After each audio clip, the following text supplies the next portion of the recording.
Part 1, The Day of Fate. They say it only takes a moment to turn a life around.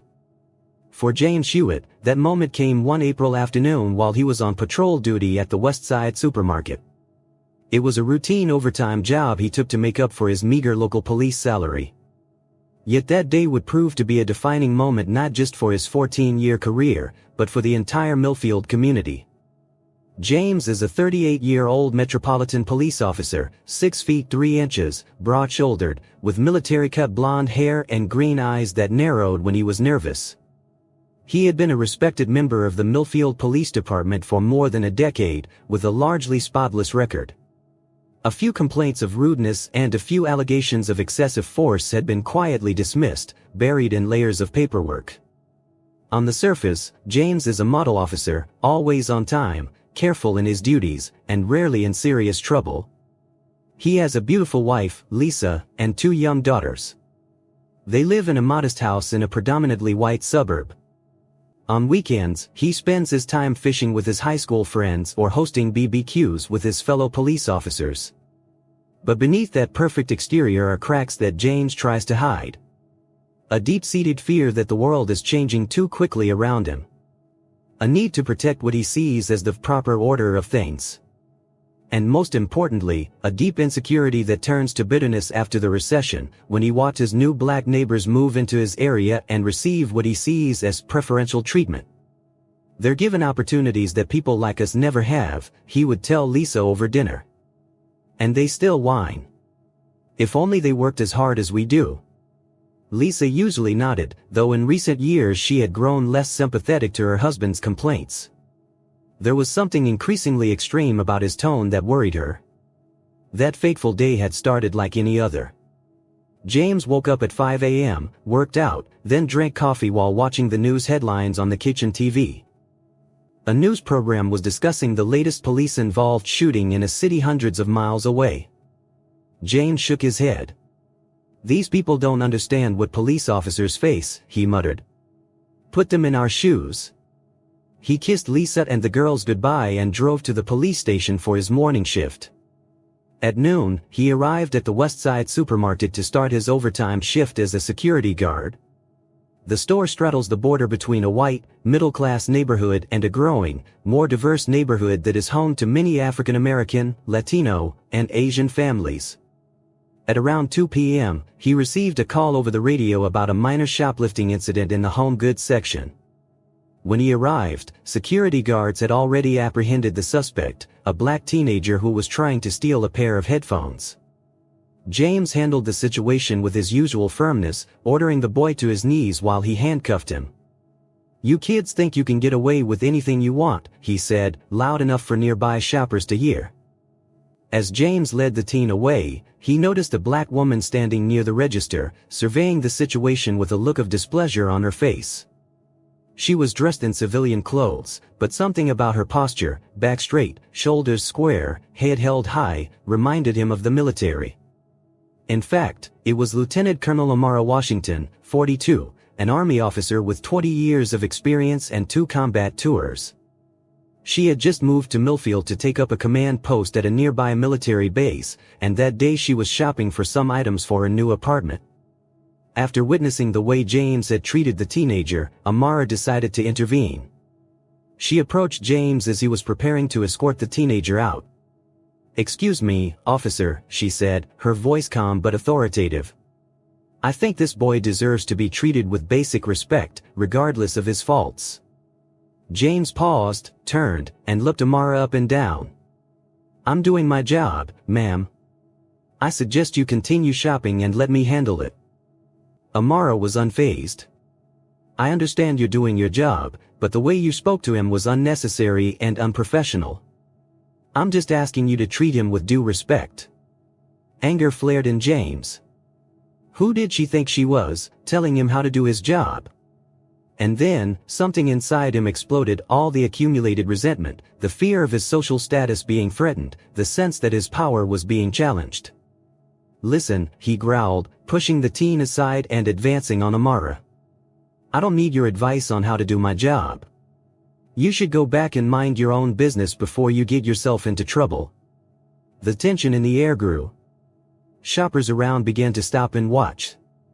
Amara, still calm in the face of James's aggression, said, "I'm Lieutenant Colonel Amara Washington, United States Army. We're all public servants sworn to protect the people. I'm not looking to cause trouble, just to make sure our citizens' rights are respected." The moment she revealed her identity, something in James's eyes changed. A storm of emotions, shock, anger, and then unbridled rage, flashed across his face. In a fateful moment of impulse, he released the teen, placed his hand on the butt of his gun, and pulled it from its holster. "I told you to back off," he shouted, pointing the gun at Amara. Time stood still. Everyone in the store panicked. Someone screamed. A woman pulled her child closer. But Amara stood there, unmoved, her eyes fixed on James. "Officer," she said, her voice calm but strained, "you are pointing a gun at a sworn military officer. I advise you to think very carefully about your next move." For a second that felt like an eternity, the gun in James's hand shook. As he looked into Amara's eyes, a small part of him realized the gravity of what he was doing. And then, at the same time, two things happened. Another security guard from the store appeared and ran over, and several cell phones were raised, recording the entire scene. Finally, James lowered his weapon, his face pale as he realized the consequences of his actions.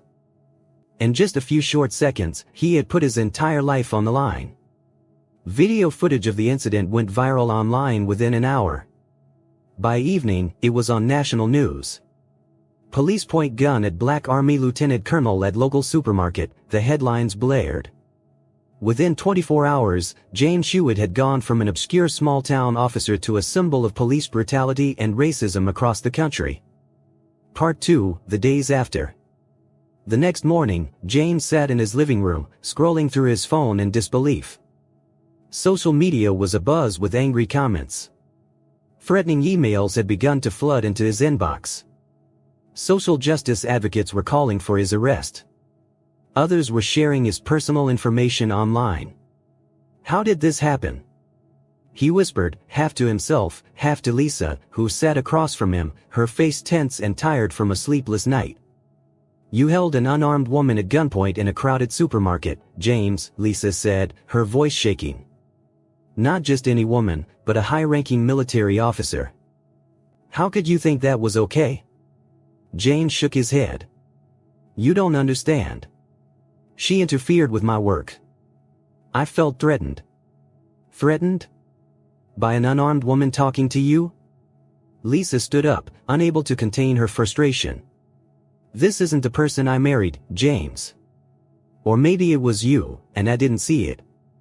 Before James could answer, his phone rang. It was Chief Michaels, who had been awakened in the middle of the night when the video went viral. "Hewitt," Michaels's voice was strained and tired, "I need you to come to my office right now. Your suspension is waiting for your signature." "Suspension? But sir." "There are no buts, Hewitt. The mayor's office is calling me every half hour. The FBI is investigating this as a possible civil rights violation. We're under national surveillance. I need you in here right now." As James reached the police station, he realized the gravity of the situation. Reporters gathered outside, calling his name as he tried to sneak in through the back door.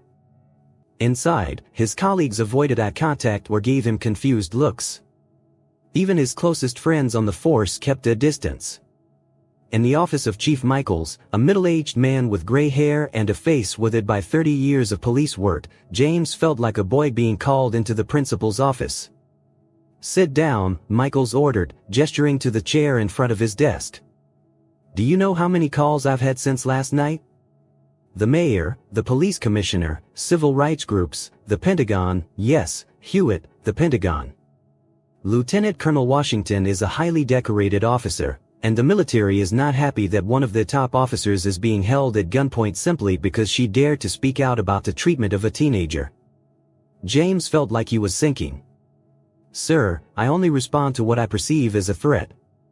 Don't talk to me about threats." Michaels slammed his fist on the table. "I've watched that video 5 times. There was no threat. There was just a woman talking to you, and you pulled out a gun. Do you know what that means? That's excessive force, a violation of department policy, and potentially a crime. James swallowed. So what happens now? You are suspended without pay while an internal investigation is conducted.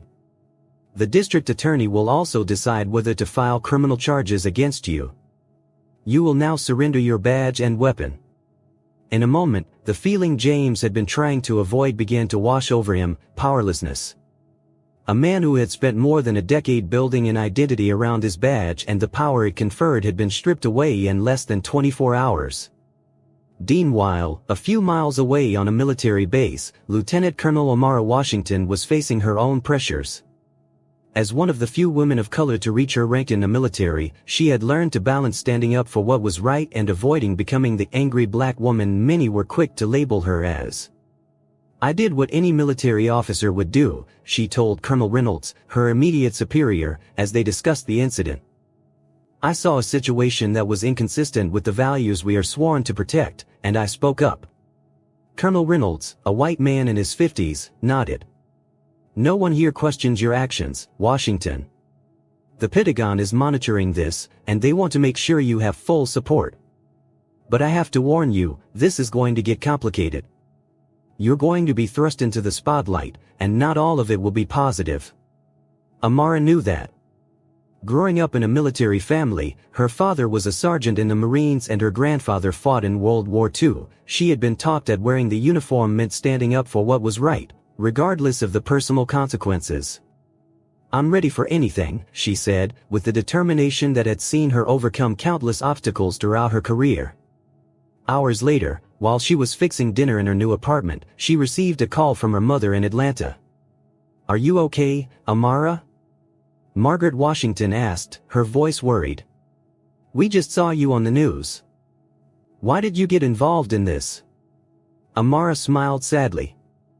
Mom, what else can I do? It wouldn't be right for me to just stand there and do nothing. But I just moved there. New job, new city. I don't need more trouble. Sometimes trouble finds us, Mom. After hanging up, Amara checked her email and found her inbox filled with messages of support from fellow service members, but also disturbing messages.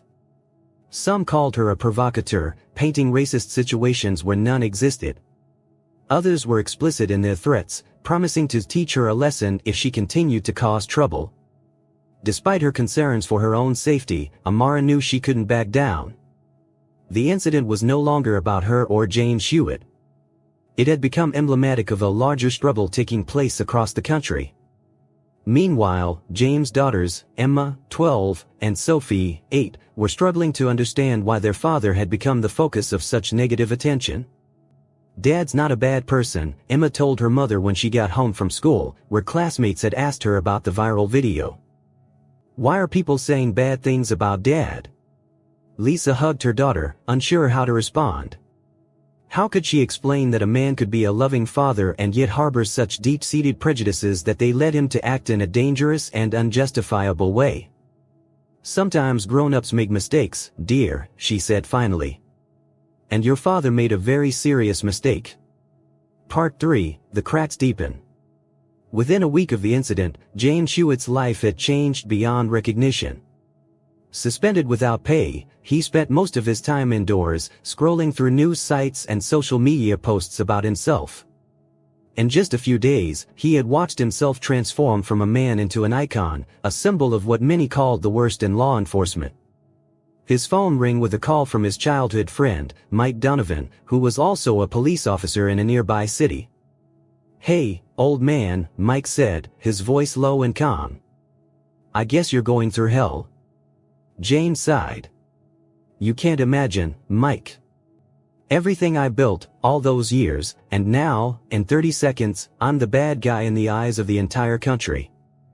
Look, I get it. We're in the same boat. They don't understand what we face every day. The pressure, the danger, the split-second decisions. That's right, James said quickly, feeling understood. I can't just stand there and let a civilian scream at me while I'm doing my job. Mike hesitated. Yeah, about that. James, I saw the video. She wasn't screaming at you. And she wasn't a civilian, she was a high-ranking military officer. So what? She's still obstructing law enforcement. She has no right to interfere. James felt his anger rising again. Mike was silent for a moment. Listen, James, I say this as your friend. You crossed the line. Pointing a gun at an unarmed person just because they disagree with you? That's not what we swore to do when we wore the badge. James clenched the phone in his hand. So you're against me, too? Not against you, but for you. I saw the signs, James. The way you talked about the new immigrants in our neighborhood. The comments you made in the locker room. I overlooked them because we were friends. But maybe that was a mistake. Maybe if I had said something sooner. Go away, James growled, then hung up. He threw the phone on the sofa, breathing hard with anger. How could Mike, a friend of more than 20 years, turn on him like that? But as the anger subsided, another feeling began to creep in, doubt. A small part of him wondered, was Mike right? Had he crossed the line? Had his own prejudices led to his actions that day? That night, as James lay awake next to Lisa, his thoughts kept returning to the moment he had pulled the gun. What had he felt? Fear? Anger? Or was it something deeper, a visceral reaction to seeing a woman of color challenge his authority, a woman with a position of power and confidence he was not used to seeing in people who looked like her? Meanwhile, Lieutenant Colonel Amara Washington was fighting her own battle. After a brief press conference in which she defended her actions and called for a review of police training procedures, she became both a hero and a target. Civil rights groups wanted her to lead the fight against police discrimination. Veterans organizations were proud of her for standing up for military values. But others called her an opportunist, taking advantage of the situation to advance her career. You don't need to be in this fight, her mother said in another call. You've had enough trouble in your career, having to fight twice, 3 times as hard as other people just to get recognition. Why bring it on yourself? Because it's the right thing to do, Mom, Amara replied. And I can't just stand by and watch when things go wrong, even if it makes my life harder. Margaret Washington sighed over the phone. You've always been like that, ever since you were little. You're a little stubborn. Amara smiled slightly. I know that from somewhere. After hanging up the call, Amara opened her laptop and checked her email. Among the dozens of emails from reporters and social organizations, one caught her eye. It was from an unknown address, with a simple subject line, "Be careful." She opened it, feeling a little nervous, and read the brief message. Dear Lieutenant Colonel Washington. My name is Christine Hewitt, Jane Hewitt's sister. I am writing not to defend my brother's actions, but to warn you. This incident has exposed an evil in our community. James is receiving messages of support from extremist groups, and I am concerned that the situation may get worse. Please be careful. Sincerely, Christine. Amara read the email twice, feeling a chill run down her spine. She had faced hostility throughout her career, but this felt different, a conflict she had not sought out but now felt inevitable. Just then, her phone rang. It was Major David Chen, one of the officers under her command at the base. Lieutenant, I apologize for calling so late, but I thought you should know, there's a group of people gathered outside the base gates. They're carrying signs in support of the police and some, against you. Amara closed her eyes. I see. Are they violent? No, ma'am. It's been a peaceful protest so far. But base security has been increased in case things escalate. Thank you, Chen. Keep me posted if anything changes. As she hung up, Amara looked out her apartment window, noticing the last rays of daylight fading. She wondered how it would all end. Would justice be served, or was this just another spark in the seemingly endless debate about race and power in America? Part 4, The Fragments. 3 weeks after the incident, the Millfield Police Department's internal investigation into Jane Hewitt was complete. The conclusion was not surprising. James had violated multiple department policies, used excessive force, and acted unbecoming of a police officer. The recommendation was immediate dismissal. At the final disciplinary hearing, James sat stiffly in his only suit, listening as Chief Michaels read the list of violations. And for the reasons stated, we have no choice but to terminate your employment with the Millfield Police Department, effective immediately. James stared at the table in front of him. May I say something? Michaels nodded reluctantly. I've served this department for 14 years. I've been decorated for valor. I've taken dangerous criminals off the streets. And now, after one mistake, one moment of overreaction, my entire career is wiped out. It wasn't just one mistake, Hewitt, Michaels replied, his voice weary. Our investigation looked at your entire record and found a disturbing pattern. Previous complaints of discrimination, multiple instances of use of force that may have been excessive against suspects of color, all of it was either ignored or not fully investigated. We take some responsibility for not addressing these issues sooner. But we're addressing them now. James shook his head. So I'm being made a model? Because of the anti-police sentiment in society? No, Hewitt. You're fired because you pointed a loaded gun at an unarmed civilian who didn't threaten you in any discernible way. Michaels paused. And if you still can't see the problem with that action, then maybe this was the right decision. As James left the building with a box of personal items from his desk, he felt empty. No badge.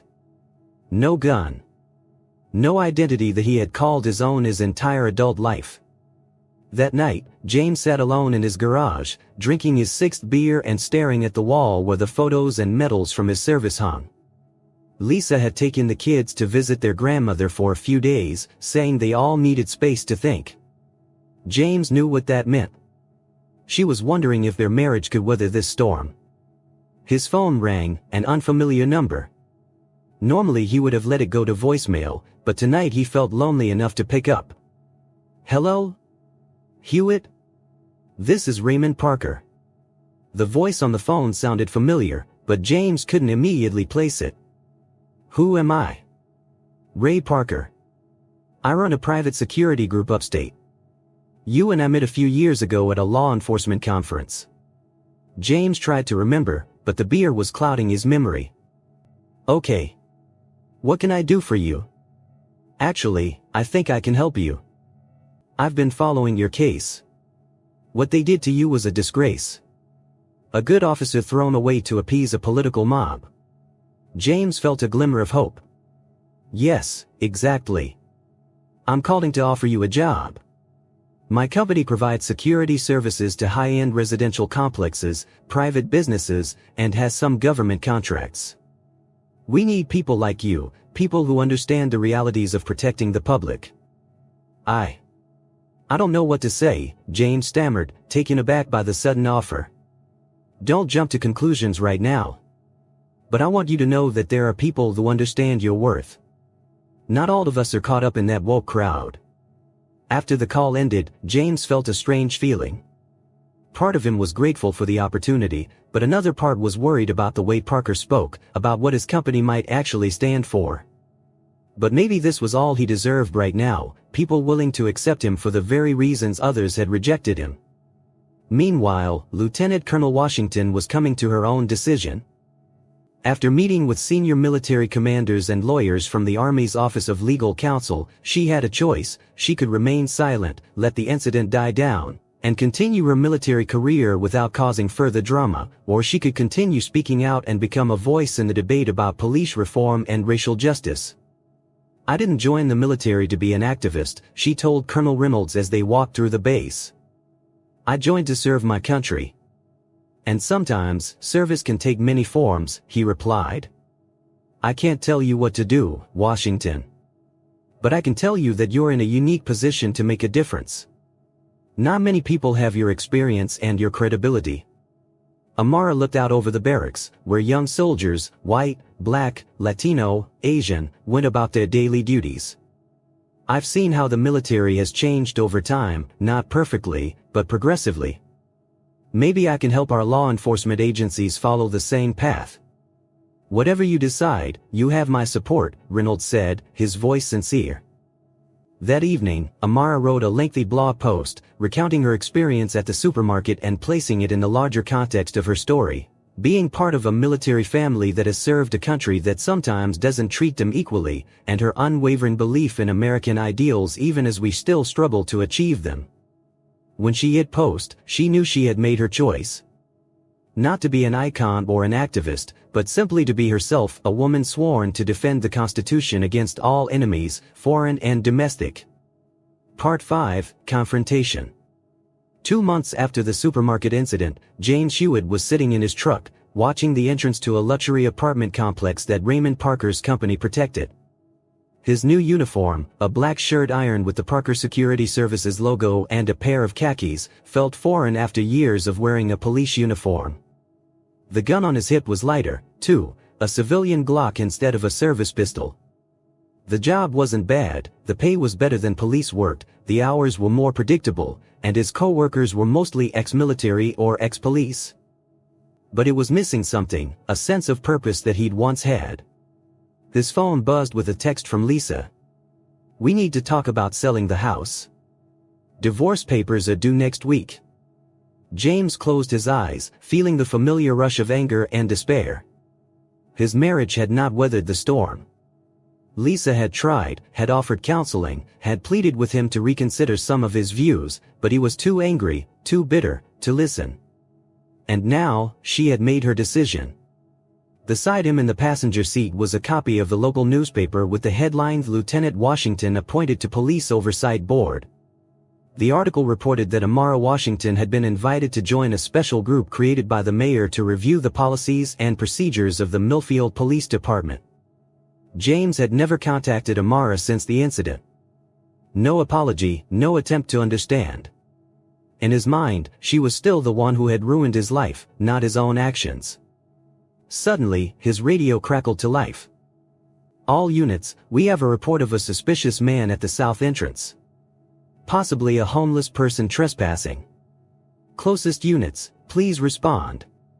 James pressed the radio button. "Unit 4 is responding." As he drove up to the south entrance of the complex, he saw a thin man sitting on a stone bench near the gate. The man appeared to be in his 60s, black, and wearing old but clean clothes. James stopped the car and approached. "Hello, sir," he called. "I'm the security guard for this complex. What are you doing here?"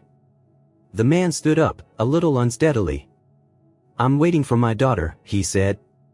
"She lives in this complex. I called her, but she didn't answer." James felt skeptical. An elderly black man waiting at the gate of an expensive apartment complex? He had heard that story before. "Do you have identification? And what's your daughter's name?" "My name is Robert Washington," the man said as he fumbled for his wallet. "My daughter is Amara Washington. She just moved here." James froze. "Amara Washington? Lieutenant Washington?" Robert Washington nodded, finally getting his driver's license and handing it to James. "Yes, that's my daughter. She lives in apartment 307. I didn't want to call her too much because she's busy. I just stopped by to show her the chair I fixed for her." He pointed to a carefully polished wooden chair next to him. James looked at the license, saw it was valid, and handed it back. His mind was spinning. By some twist of fate, he was standing across from the father of the woman who had changed his entire life. "You can wait here," he said, his voice quieter than usual. "I can try calling her apartment, if you want." Robert smiled. "Thank you, son. That was very kind of you." As James turned back to his car to use the radio to connect to the apartment, he remembered the moment that had changed his life. The image of Amara Washington standing there, calm and steady, as he aimed his gun at her. The fear and anger he had felt. And now, her father, an older man trying to give his daughter a handmade gift, calling him son and thanking him for his kindness. James felt a lump in his throat. Was it shame? Regret? or the realization of how far he had strayed from the man he had wanted to be when he first put on the badge. He pressed the button to connect to apartment 307. "Hello?" Amara Washington's voice came over the speaker. James swallowed. "Lieutenant Colonel Washington, this is the security guard at the south gate. Your father is here, waiting for you." There was a pause. "I'll be right down." "Thanks." When James returned to Robert Washington, the old man was sitting on the bench, waiting patiently. "Your daughter's coming down," James said. "Thank you. You know, I'm so proud of her. I never thought I'd see anyone in my family achieve anything like this in my life." James nodded, unsure of what to say. "Sometimes I worry about her," Robert continued. "There's still a lot of anger in the world. But Amara has always believed that if you stand firm and do the right thing, things will get better." Before James could reply, he saw a car approaching, and Amara Washington stepped out. She was dressed in jeans and a simple t-shirt, looking very different from the image James remembered of her in the supermarket.